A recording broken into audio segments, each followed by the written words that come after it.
Hello and welcome to the Browns Blitz. Today is Thursday, September 23rd. This is episode number 117. I'm your host, Rod Bloom. Joining me today is my brother, Jeff. Hey, Jeff, how are things going? Going good, Rod. Man, good thing I closed my pool the other day. I think there's ice on it today.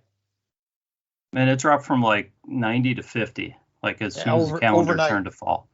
Yeah. It's crazy. Yeah. Cold one today. Yeah. Felt like football weather. I can't believe it. Well, it's fall. I mean, I guess we probably don't have to complain about the hot days anymore, at least where we are. Right. Our guest joining us once again, second time on the podcast, is Mystic Zach Hirsch. Zach, how are things going? Things are going great. Zach joins us from Florida. You're going to school there, and I know you're from the area. The school's actually in Boca Raton. Is that right? Yeah, that's correct. I'm virtual though. Okay. But your weather's probably not quite into the 50s yet down there. No, but I was actually in Cleveland last month for the first time. Oh, okay. Well, that's cool. So Yeah. we'll have to hear a little bit about that and your thoughts there. But before we do that, I want to kind of get your information out there. People can find you on Instagram, and your website is ipickwins.com. And the last time I checked, you had over 500,000 followers on Instagram. It seems to be a different number every time I look. It just keeps going up. So that's pretty cool. And you're listed as a sports handicapper, which you've been doing for a long time. But I don't think the last time we were talking that you had down that you were doing sports broadcasting for Impact Boxing Series and Bare Knuckle FC. So that's something new that you're into? Yeah, it's something that I've always had a passion for, and I've always strived to, really achieve. But yeah, it's pretty new. Well, excellent. So yeah, I kind of want to hear about what's been going on for you over the past year. So last time we talked, you were you were just getting going in your freshman year at Lynn University down in Florida. So I presume you're a sophomore now. And Yep. Still sticking with sports management? Yeah, still sticking with sports management. So you made it a year without changing majors. That's pretty good. So tell me what's happened with the growth of your following and with what you've been doing with the broadcasting and the handicapping.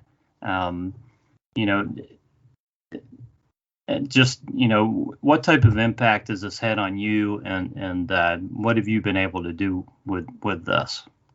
Yeah, so I actually did my first ever lead boxing commentary for Impact Network, and that was a really unique experience doing blow-by-blow commentary at 19, which is really rare. Usually you have to work for a long time, and that was really cool, and getting to do all the BKFC broadcasts as well.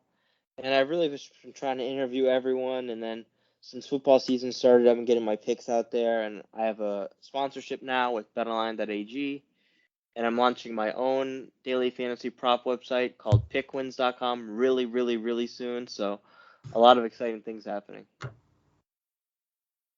Nice. Yeah. Well, I'm definitely glad you could come back and have a chat with us this evening.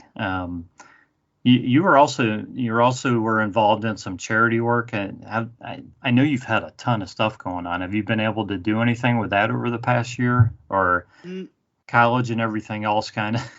It's really tough with the pandemic and that sort of thing, because I planned on going to Haiti, but it's impossible. Especially now, the terrible earthquake.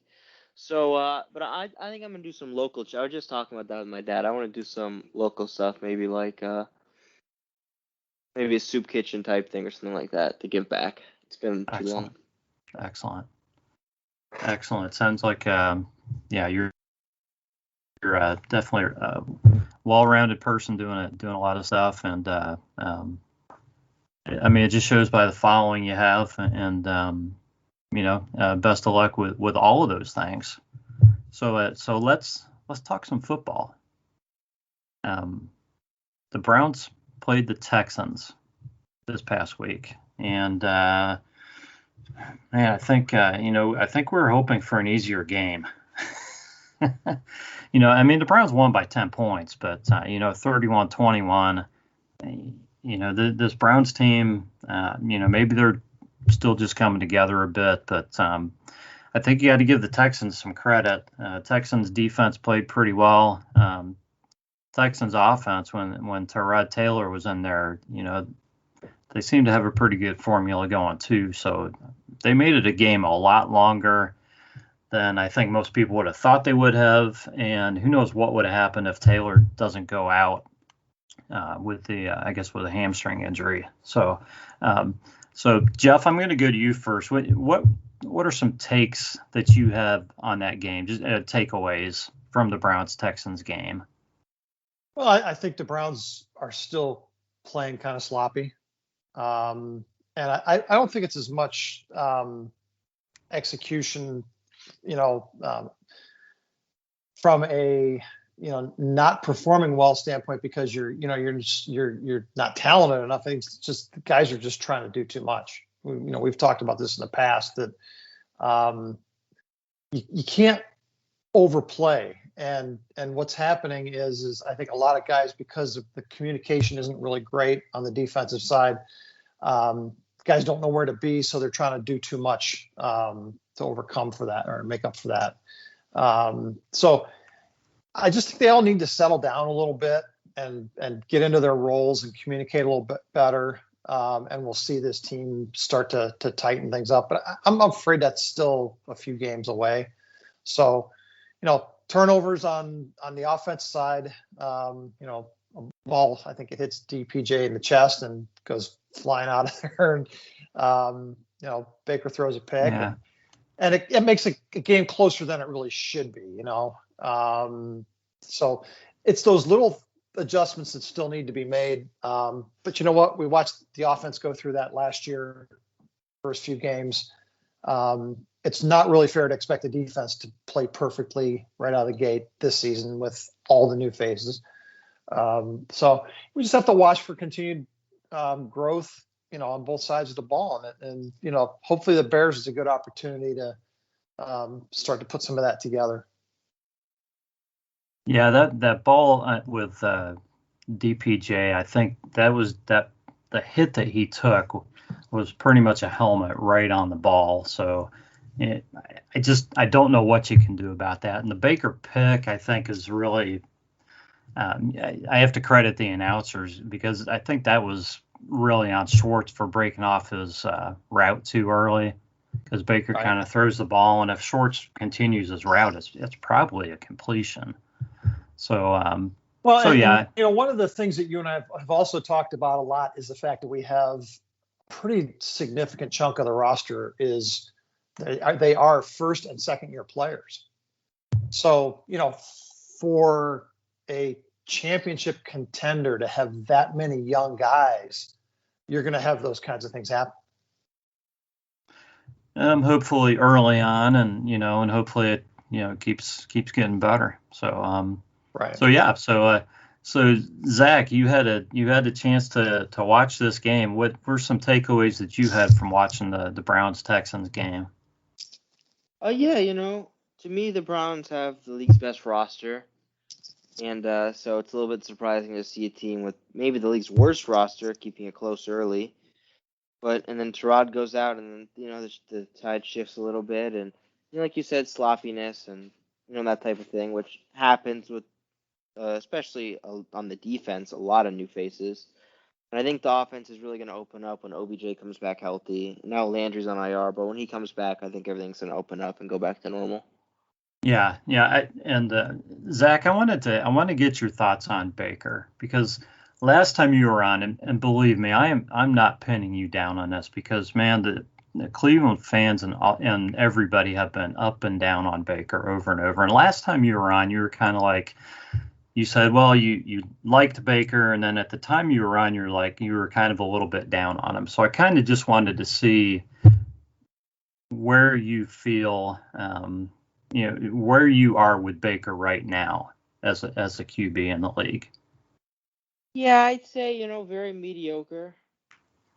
He's not going to make any really spectacular plays to me, and he's got the league's best offensive line and a whole lot of weapons and a great defense now, so it's hard to really tell. But I think his like the best he's gonna get is like a really good game manager if he could just cut down on the fumbles and the interceptions. Okay, I think that's about where you were last time, actually, which I think in Cleveland people are a little bit higher on him than that. But, I mean, he had a good second half to the season last year, but, he really hasn't put up the huge touchdown passing numbers, which I think are what some people look for. So his completion percentage has been good. He's still, there's still been some turnovers and things like that. So we'll see. It's a big season for him and for the Browns. So just kind of wanted to get your thoughts on that. You're also a guy who likes to look at quarterback play, as being a very important part of each team. So and I know you love the Browns running backs, but what did you think about the Nick Chubb extension? Oh, it's a great move. I mean, to me, Nick Chubb is the league's best runner. I mean, maybe tied with Derrick Henry, but he's right up there. And then that 1-2 punch with Kareem Hunt is, especially with the offensive line. And I think the most brilliant thing you guys have done was the addition of Brian Callahan as the offensive coordinator, or Bill Callahan, excuse me. Yeah. And I think that's been the absolute best hire. To me, he's the absolute best offensive line coach in the NFL. And whenever he goes to a team, we saw it with Dallas, we saw it with Washington, now we're seeing it with Cleveland, the offensive line play increases tremendously. And then the pick of Jedrick Will is also really good.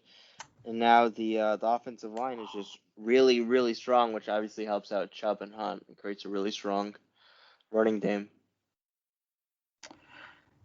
Yeah. I'm definitely. I think that we all love Bill Callahan, and it's not only the guys who are out there starting. Kind of feel like there are some guys who are ready to step up when needed too. The second tier guys, the backup guys. So, Jeff, I kind of wanted to get a little bit deeper on this game. How did you feel that the Browns looked week 2 versus week 1 as far as preparedness, execution, and everything? Did you feel like there was a step taken in this game? That's kind of hard to feel that great about. I mean, it was an ugly win. Sometimes you play really well and lose, and sometimes you play really poorly and win. And I think that was kind of what we saw week 1 and week 2. Mm-hmm. I think offensively we probably took a little bit of a step back, just in terms of the flow of the game. Defensively, guys are starting to find their roles a little bit. It's nice to see Grant Delpit come in and make some plays late in the game. But again, so many guys getting their first touches. Demetric Felton, he caught 2 balls, for 50 some yards and a touchdown. His first real game experience with the offense. So it's hard to read a lot into how to project that when these guys have so few touches. There's so little film to go on with these guys. I just think it's going to take some more time.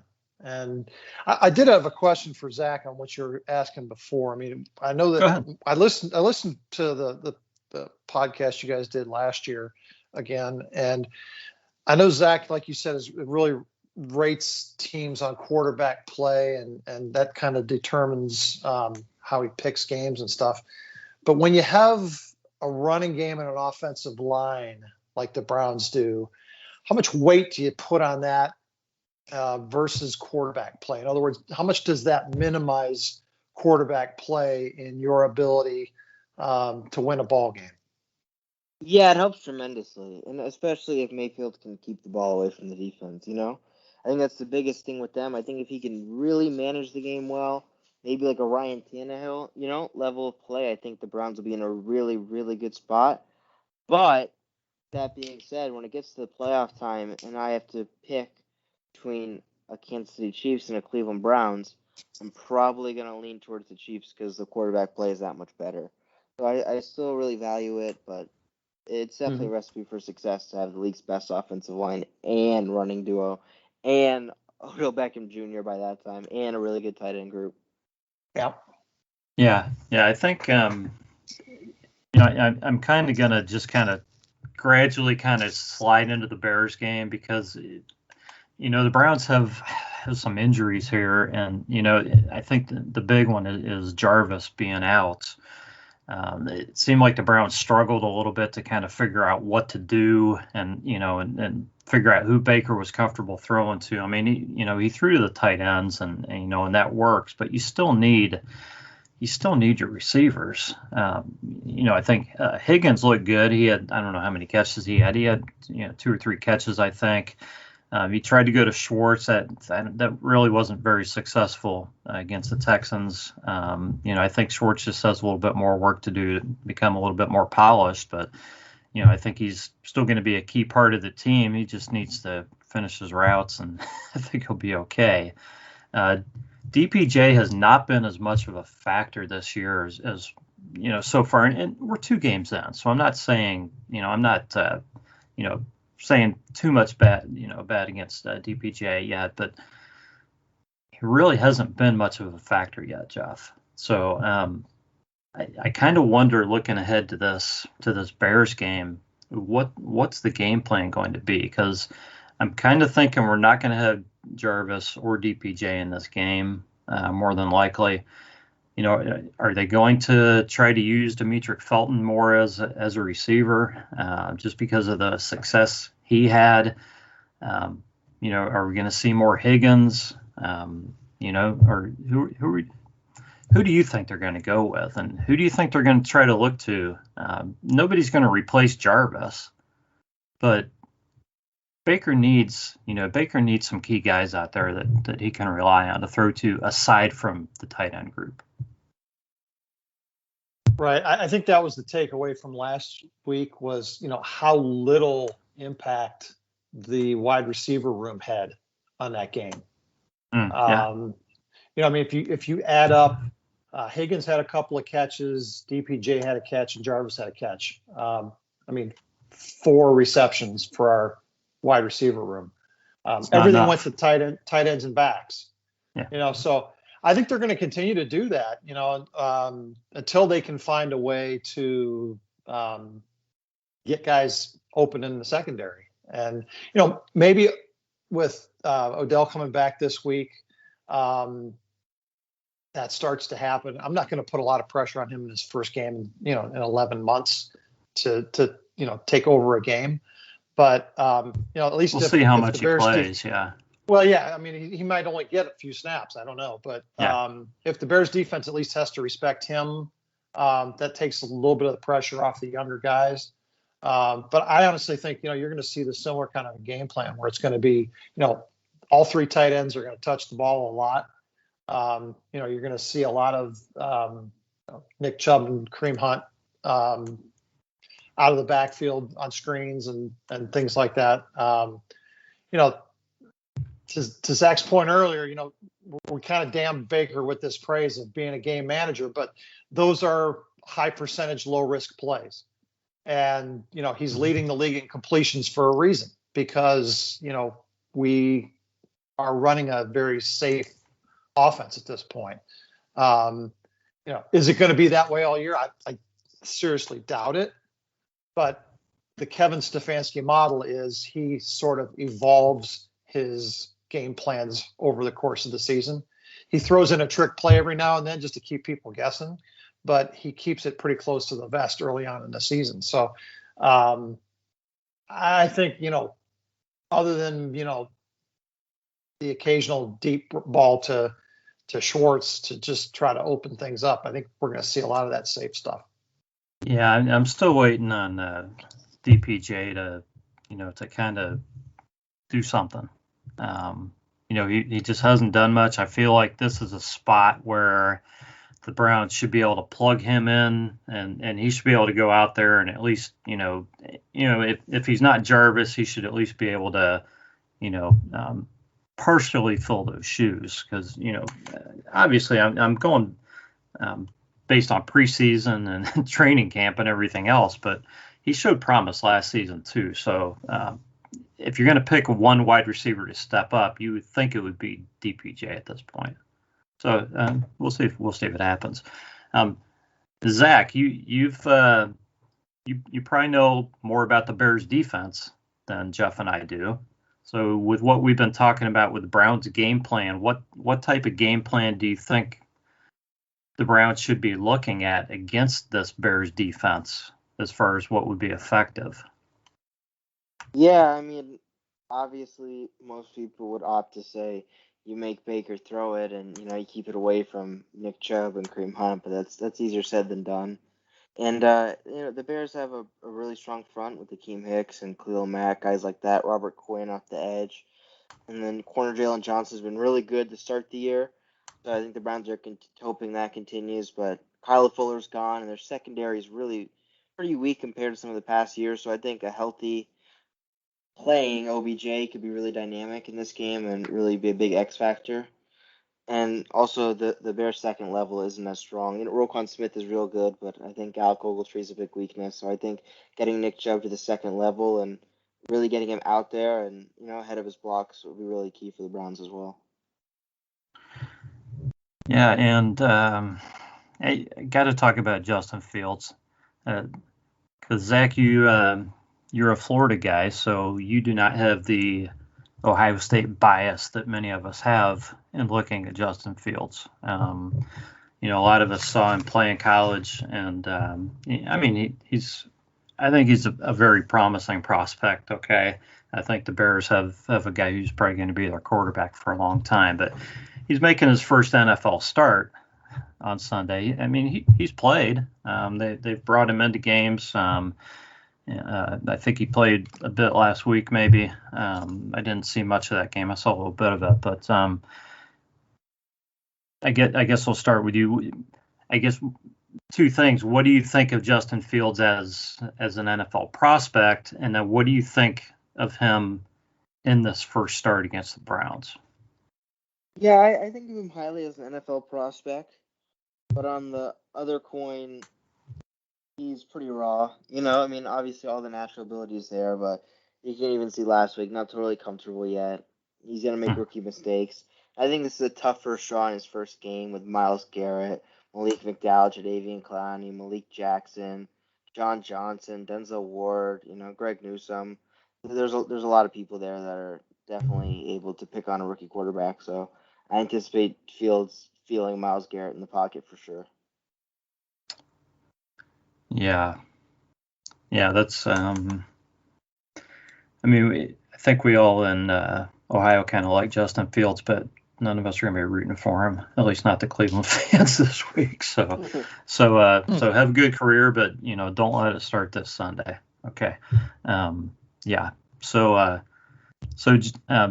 Jeff, I kind of want to get your thoughts on this Browns-Bears matchup and what you think about the Browns going up against a rookie quarterback. And, he's a rookie quarterback, but he's another guy who can run, another guy who can move. And right. It's all the Browns have played so far, as far as starters. Right. Does that concern you at all going into this game?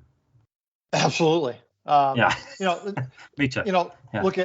Look at Davis Mills last week. He didn't put up great numbers, but we certainly didn't put much pressure on him. And he's not a mobile guy. So, yeah, I'm a little concerned about how we game plan and attack mobile quarterbacks. Like you said, this is, now 3 in 3 weeks that, our approach is to sort of sag back and, try to limit the damage. And, it obviously makes fans absolutely crazy. But it's almost a strategy you have to take. And I think Justin Fields will take advantage of that. So it could be a long day for our defense if he sort of gets comfortable. He hasn't exactly lit the world on fire so far this year. But I don't want that to happen against us. He's certainly got the ability. Yeah. I mean, it's the ability, but like Zach said, it's raw. So, it's the lacking in the experience. Yeah. So in this game, the Browns are favored by 7 from what I saw, and the over/under is 46. Yeah. So those are numbers I have. Let's the three of us get some score predictions out there for this game, and I guess the score prediction will indicate whether you're going with the over/under. I'll do something crazy. I'm going to go first this time, guys. I usually wait and go last, and then it looks like I'm copying off of somebody. So I think this will be another. I think this is just going to be another challenging game with the.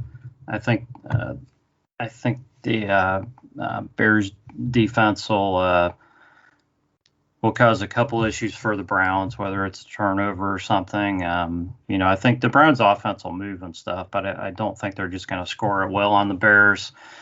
And I think the Bears will put a few points up. So I think I'm going to go Browns 24-17, which puts me at the 7-point spread and puts me, I guess that would be taking the under. So Jeff, you're up. All right. Well, last week I picked the Browns to open up their offense and get that 5th touchdown. That didn't happen. I kind of don't think it's going to happen this week either. And I'm looking for our defense to struggle a little bit more. Again, with the mobile quarterback, I just don't have a real great feeling about that. The Browns have sort of a track record of not covering the spread after a win recently. Okay. Chicago's only scoring 17 points a game. We're scoring 30. By all metrics, we should win this game fairly easily, but I just don't see that happening. Mm-hmm. I think we're going to probably turn the ball over again. We're averaging 2 turnovers per game. If we can hold it to 1, that'd be a great thing. I'd love to see them clean it up completely. But Long story short, I think we're going to get our 4 touchdowns. So I'm going to go with 28 for the Browns. I think the Bears are going to score 23. We're going to win this one by 4, kind of like I had us at Kansas City. I just want to point out that the over/under has been dropping every week. So it was 52.5 against Kansas City. It was 47 last week. It's 46 this week. So I'm saying 51. We're going to cover the over this week again. I'm never going to go under in a Browns game until I really see our defense start to come together. But I'm going to go 28-23. The Browns squeak by with a win against the Bears. Okay. All right. Zach, tell us if we guess this one right or not. I'll go a little bit wider. I'll go 27-14 Browns. I'm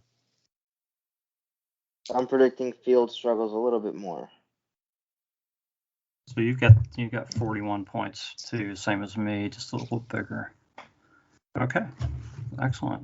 Well, you know what I like about that is that's 3 wins. So, but I'll settle for 1, guys. 1 win. Those are the toughest ones, fine. yeah. Yeah. Don't really care about the final score as long as it's a W, and hopefully that works out for the Browns. Right. So let's talk about a few other games coming up this week since we have you here, Zach, and some interesting games. And I don't have everybody's record in front of me. I think I know most of these, but the Chargers at the Chiefs. I'm not going to talk about tonight's game because it's probably already in progress. Yep. Chargers at the Chiefs. We'll just kind of talk about what you expect to happen in this game. I mean, this could be another high-scoring affair, lots of points potentially. So what do you see in that game? Yeah, I'm expecting the over to hit, and I think this Kansas City defense has been really disappointing. I mean, I think they've taken a major step back. I mean, they made Lamar Jackson look like prime Joe Montana, and really haven't been able to stop much at all. So, yeah, I agree with you. I think it's going to be a high-scoring affair. I don't think they're going to be able to contain Keenan Allen, Mike Williams, Jared Cook, Austin Eckler. It'll be a tough night for them, in my opinion. And of course, the Chargers are going to have a tough time containing the Chiefs' offense, but who doesn't? Yeah. So, the over/under. I haven't looked. The over/under is probably in the 50s in that game, I would think. It's probably mid-50s. Yeah. Mid-50s. Yeah. You got to pick a winner for us in that one, or no? Or what do you think? Right now, I would lean Kansas City at home at Arrowhead. Yeah. Yeah, I would think coming off a loss, they're probably going to be ready to go.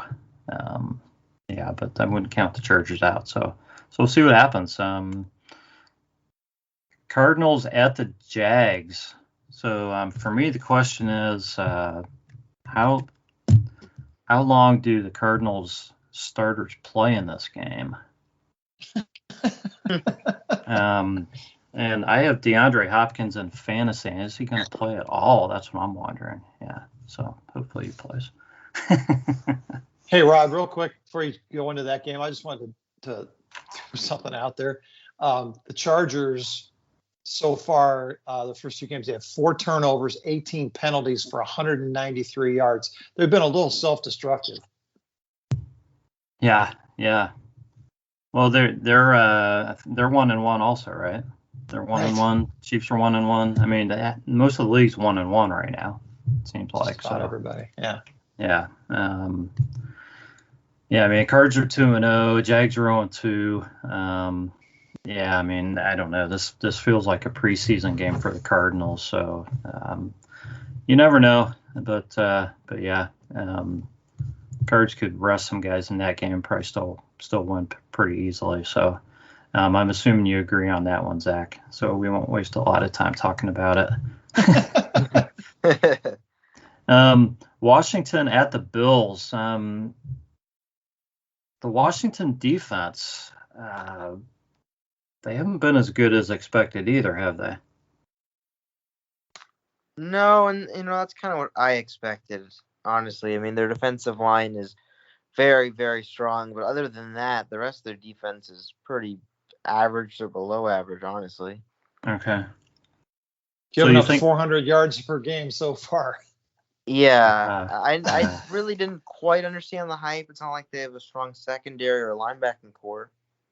Yeah, and the Bills. Let's see. Bills are 1-1, and do you see this as a kind of as a good game for the Bills? Then I guess probably, right?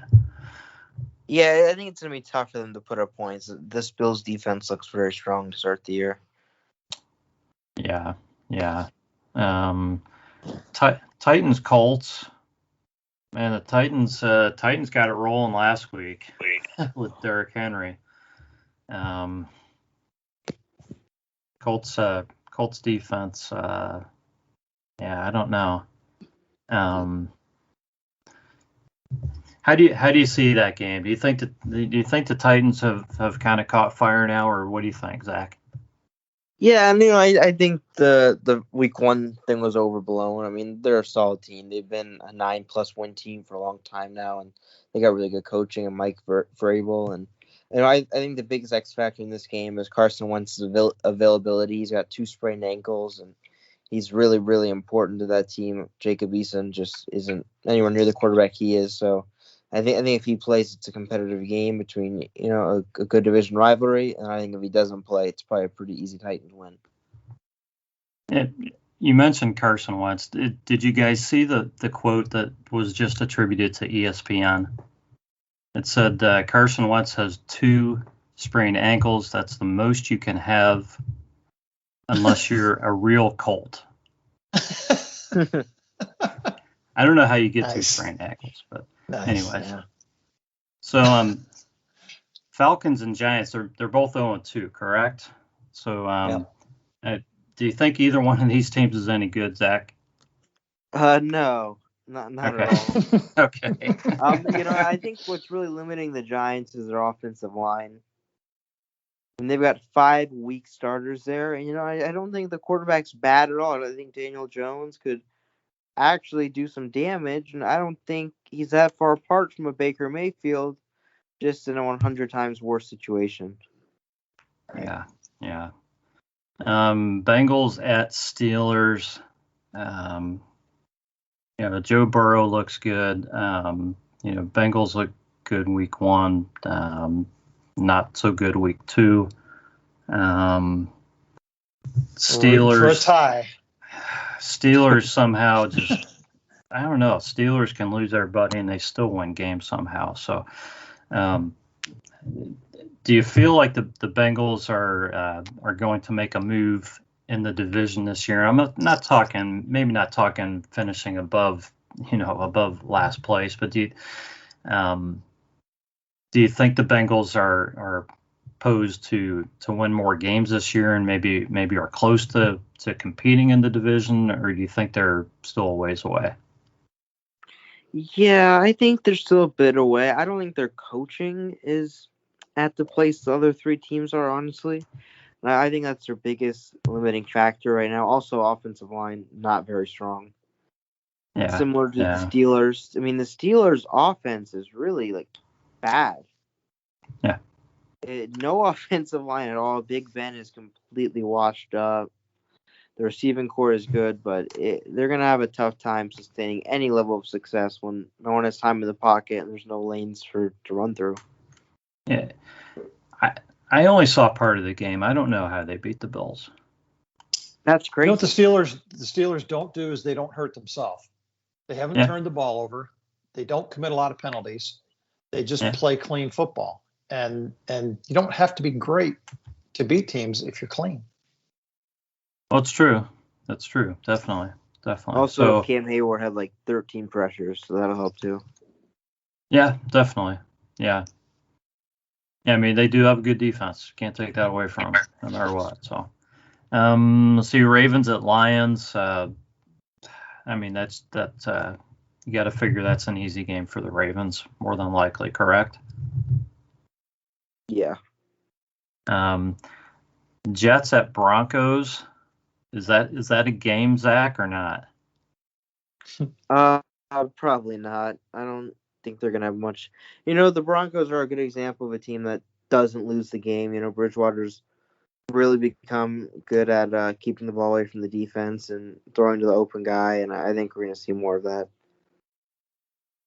Yeah. So Dolphins at Raiders. What's the Dolphins record? Are they 1-1 also? They're 1-1. They're at the Raiders. Raiders are 2-0. What do you think of the Raiders?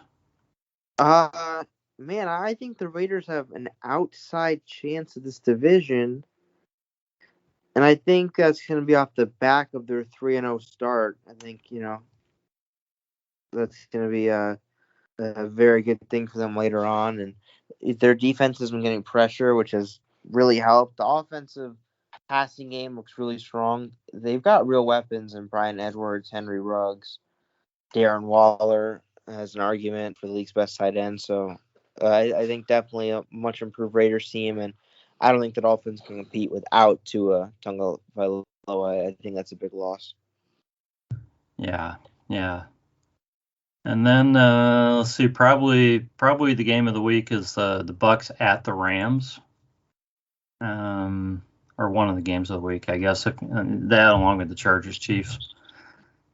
Are you a Bucks fan? No, I'm not. You're not. But Okay. I like Brady a lot. Okay. I couldn't remember if we talked about if you had an allegiance to one team, what your team was. Are you a Dolphins fan or some other I'm team? a Cowboys fan. Cowboys. Okay. So how do you see the Bucks Rams? I mean, the Bucks have pretty much looked like they can score on anybody. Brady's looked like he can throw to any of these guys, and their running game's been effective. Their defense is good. Is somebody going to stop them this season, or what do you think's going to happen? Yeah, I think they're beatable. I think we saw Dallas expose that a little bit week 1. Dak Prescott threw all over them.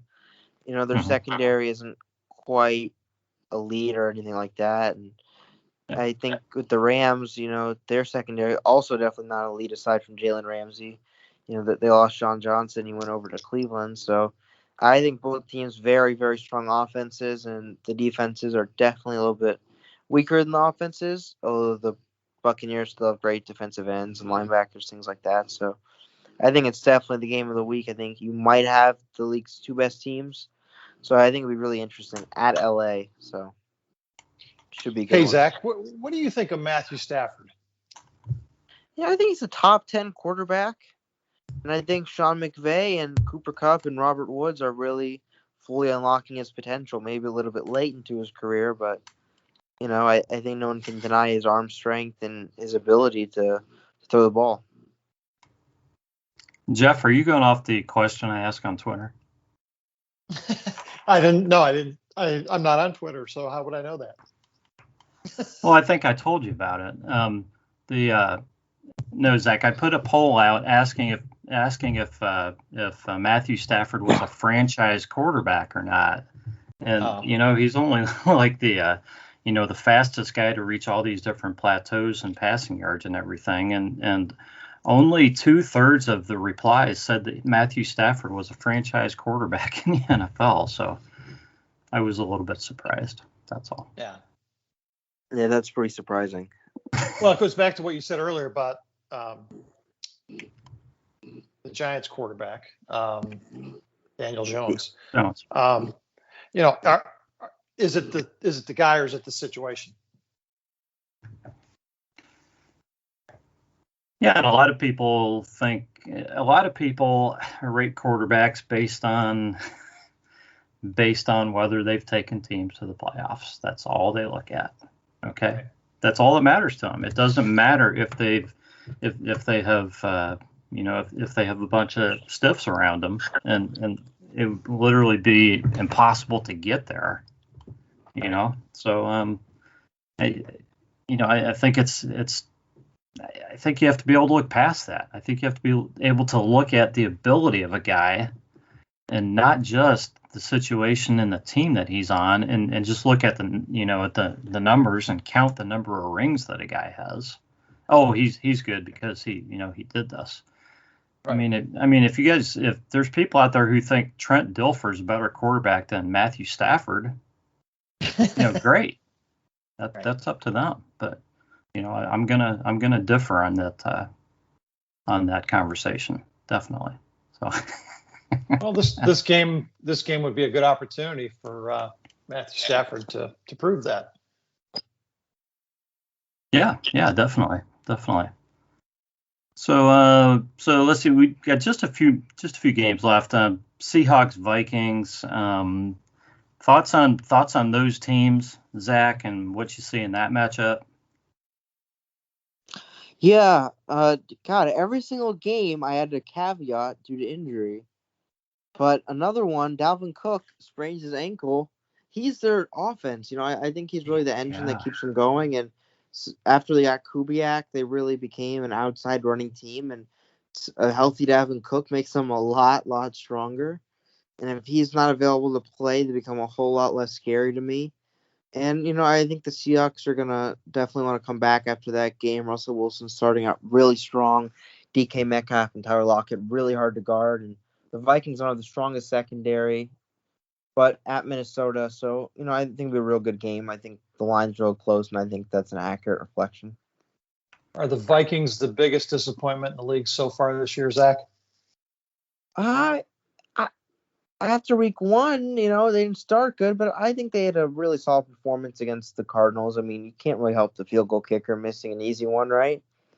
But yeah, a lot more football to be played, and I think the Vikings are more talented than people think, and I think they could. I think they can get back on track. Yeah, speaking of disappointments, the Packers at the 49ers. I mean, what's the Packers? Did the Packers win last week or not? I'm trying to think. Sorry, guys.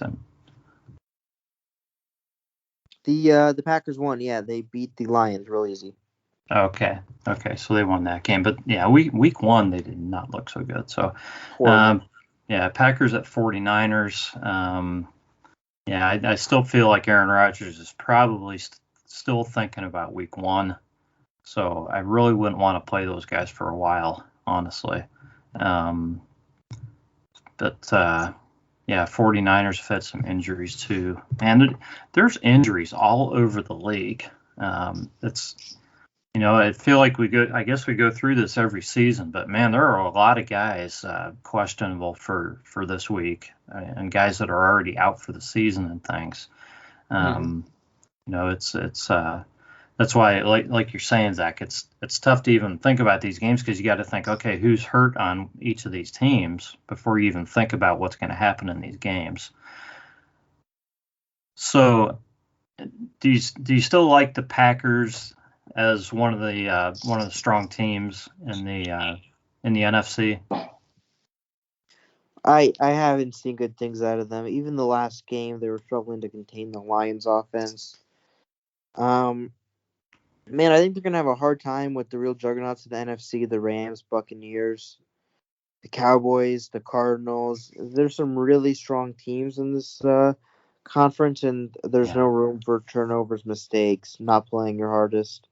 I don't think they're as strong as those teams this year. Yeah, and we talked about quarterback play, but man, Aaron Rodgers can only do so much on his own. And I know he's got some really good offensive players there, but the offense can only do so much for a team. So we'll see. I mean, 49ers, you never know. They've got some things that are going to change there too with I don't know how long it's going to be before Trey Lance is the starter out there,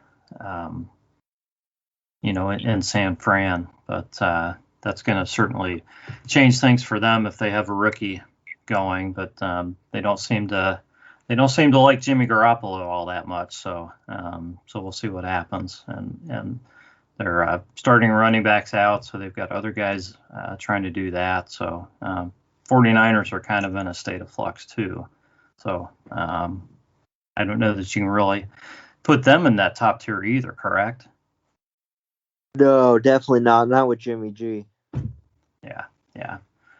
Okay, Zach, I saved your team for last here somehow. The Eagles at the Cowboys. What do you see in this game in your non-biased opinion? Yeah. The Eagles, man, I think they're a little bit better than people expected. I think Jalen Hurts is probably a stronger quarterback option than people were foreseeing, but they're also a team that's kind of had the injury bug. Brandon Graham out for the year, Brandon Brooks torn pec, and I think that's very limiting. Having maybe your best defensive lineman and your best offensive lineman hurt back to back is not ideal. And I don't think this team has the linebacking core, the secondary to keep up with the Cowboys running backs, tight ends, receivers. I mean, down to the backups, they're just tough to contain. Amari Cooper, CeeDee Lamb, Cedric Wilson, Dalton Schultz, Blake Jarwin, Zeke Elliott, Tony Pollard now averaging 8 yards a carry, a healthy Tyron Smith. They're a tough team to go out there and not be 100% against because the offense is really strong right now. It is. They can definitely move that ball and put some points up. So yeah, I'm with you there, definitely.